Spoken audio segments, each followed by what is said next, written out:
Guardians of the Galaxy, a beloved movie starring such amazing actors like Chris Pratt and the funny Family Man. This movie turned the pretty obscure superhero team into household names. So, with the popularity of the movie, you'd think a video game would be just as popular, right? No, not really. Despite the popularity of the characters, the game kinda faded into obscurity.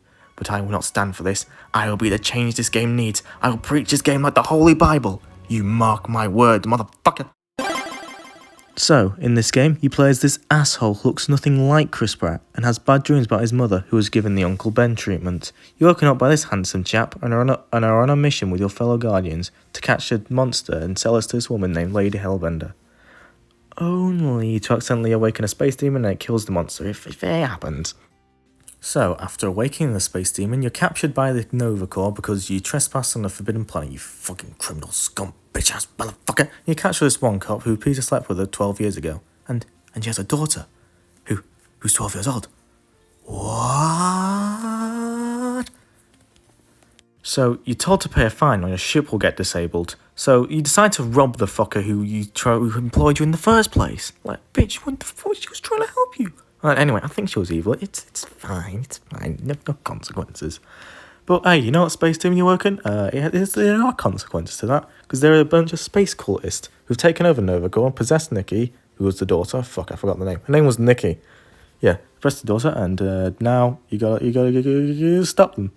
You got all that? Good. There's a test at the end. So yeah, story-wise, pretty decent. It's not complex. It's simple enough. I can understand it, despite being a fucking idiot. Characters are constantly talking throughout the game, even during gameplay where you're walking, they're like fucking not and stop talking. If you gather my favourite word is fuck yet. It is. It's a great word. Whether it's dumb quips and battles or conversations that happen while you're just walking from A to B, characters are constantly talking throughout the game. Similar to Telltale games, there's also dialogue options in between, where you can press a button, then press another button, and then say a thing that the button says. It's great system. And just like Telltale, it contributes absolutely nothing to the story. No matter what you choose, it's going to be the same option. To be fair, I'll give it this. There are a couple times where it does go on a different path if you select a different option. But most of the time, it's just there for a little fun, you know? Though the story is mostly comedic, there are a couple emotional moments and serious moments throughout. For example, the conversation with Nikki at the end, or the conversation with Drax in Nowhere. But this isn't a movie, this is a game, you fucking idiot. So let's go on with the gameplay. This game is mostly about the combat, and the combat is run and gun stuff. And in this run and gunner, you run and gun. Very original! Despite this game being called Guardians of the Galaxy, you only actually ever play as Star-Lord. What a fucking rip-off. But don't worry, you can still sort of use the other guys. Like, it's kind of like Atreus in God of War. Basically, you hover over an enemy, press an action, and then a character will do the action. Like Rocket will throw a grenade, Groot will ensnare an enemy in vines, Drax will punch the bastard, and Gamora goes, stab. But yeah, you don't really play as the others. But thankfully, Peter Quill is actually pretty fun to play as. He's got multiple moves apart from just shooting, which is shooting a lot, or throwing grenades, which is what Rocket does, but he does it cooler, I think. I will say, the combat's pretty fun. It feels fluid, it's fast-paced, it's not too easy, it's not too difficult. It's a nice balance. One cool thing is that in the corner of the screen, the meter will fill up. And when the meter fills up, you can activate the group huddle. The group huddle will enhance all your abilities when you select the right prompt.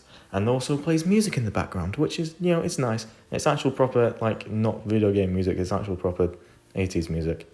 Which, man, fucking licensing on that. The boss fights are alright. They're kinda hit and miss, but they're not anything terrible.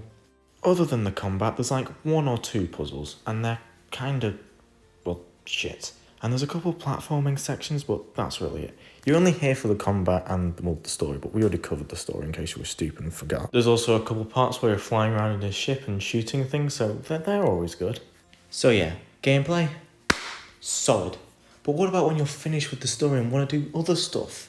Well, there's New Game Plus, and there are a bunch of collectibles and suits you can find throughout the game.